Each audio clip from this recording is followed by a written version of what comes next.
In this video guys, I'll be telling you how can you close Windows on iPad. So if you are on iPad, how to close Windows guys, you just need to scroll up from the bottom, and here you will find all the windows.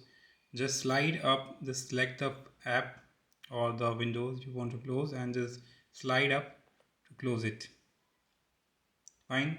So this is how you, like if I open multiple application here, multiple application over here, and I want to close them, so just slide from the bottom, and now you can close each window one by one by just sliding up 1 2.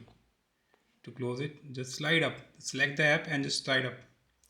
Fine, just hold the app and slide up. This is how guys you can close apps or close windows on iPad. Hope you like it. Subscribe for more video. Till then, bye bye.